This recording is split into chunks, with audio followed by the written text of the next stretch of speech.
अस्सलाम वालेकुम दोस्तों, मेरा नाम है मिर्ज़ा नुमैर अहमद बेग और इस वीडियो में हम देखेंगे चीफ ऑफ कलपार जलाल खान साहब।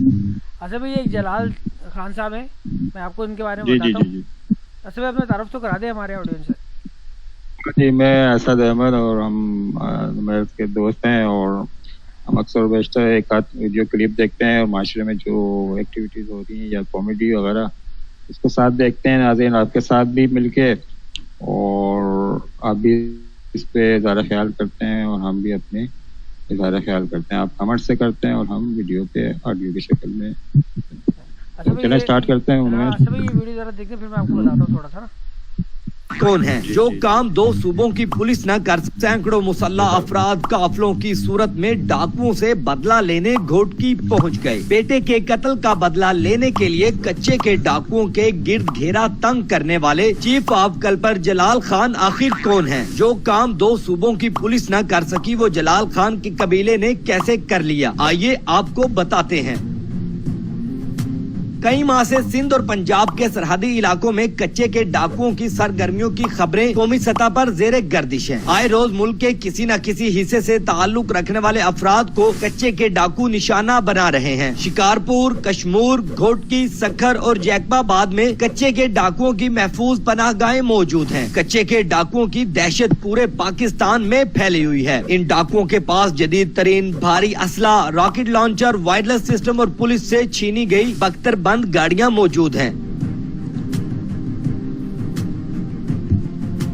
कच्चे के डाकू सरेआम शहरियों, सिक्योरिटी और रेस्क्यू एहलकारों को अगवा करके जिस्मानी तशद्दुद की वीडियोस बनाते हैं। वही वीडियोस अहले खाना को भेजकर करोड़ों रुपए तावान मांगा जाता है। तावान वसूल न होने पर मुगवी को कत्ल कर दिया जाता है। आपको ये जान के हैरानी होगी कि जहां मुख्तलिफ मौकों पर मुल्क के कुछ हिस्सों में इंटरनेट सर्विस मुअत्तल कर दी जाती है, वहीं कच्चे के डाकू इस सहूलत से बातातिल लुत्फ अंदोज होते रहते हैं। मुगवियों पर जिस्मानी तशद्दुद की वीडियोस बनाकर अहले खाना को व्हाट्सएप की जाती हैं। साथ ही साथ इन डाकुओं की जानिब से रियासत को भी ललकारा जाता है। इन डाकुओं के मोबाइल फोन में इस तरह की एप्लीकेशंस भी होती हैं जिनसे अपनी आवाज को लड़कियों की आवाज में बदल दिया जाता है।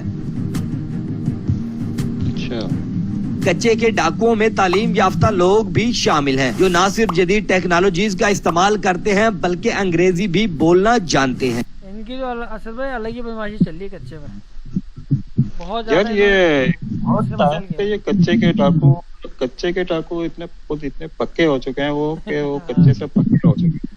तो और इतनी वीडियोस आ गई इन पे कोई इनकी अलग ही बदमाशी चली अभी, मगर देखिए ना ये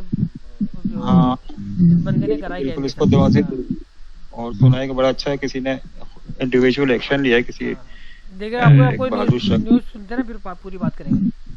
मुतादिद बार कच्चे के डाकुओं के खिलाफ ऑपरेशन किए गए, ताहम हुकूमत और सिक्योरिटी इदारे इन डाकुओं के मुकम्मल खात्मे पर कामयाब नहीं हो सके। पुलिस और कानून नाफिज करने वाले इदारे भी कच्चे के डाकुओं के आगे बेबस नजर आते हैं। ऐसा लगता है दोनों सूबों की पुलिस कच्चे के डाकुओं पर हाथ नहीं डाल सकती। ताहम इस बार कच्चे के डाकुओं ने ऐसा कत्ल किया जिसके बाद एक कबीले ने बदला लेने की ठान ली। कच्चे के डाकुओं की जानिब से बलोचिस्तान के इलाके डेरा बुक्टी से ताल्लुक रखने वाले चीफ ऑफ कलपर जलाल खान के जवान साला बेटे अब्दुल रहमान को कत्ल कर दिया गया। बेटे के कत्ल पर बुक्टी कबीले के रहनुमा ने पुलिस में दीगर इदारों से इंसाफ का मुतालबा किया। बुक्टी कबीले को इंसाफ की यकीन दहानी भी कराई गई। पुलिस ने दावा किया कि अब्दुल रहमान के कातिल एक कार्रवाई में मारे गए, ताहम जलाल खान ने पुलिस के बयान पर अदम इत्मीनान का इजहार किया। खातिर ख्वाह नताइज न निकलने पर बुक्टी कबीले के लोग खुद बदला लेने घोटकी पहुँच गए।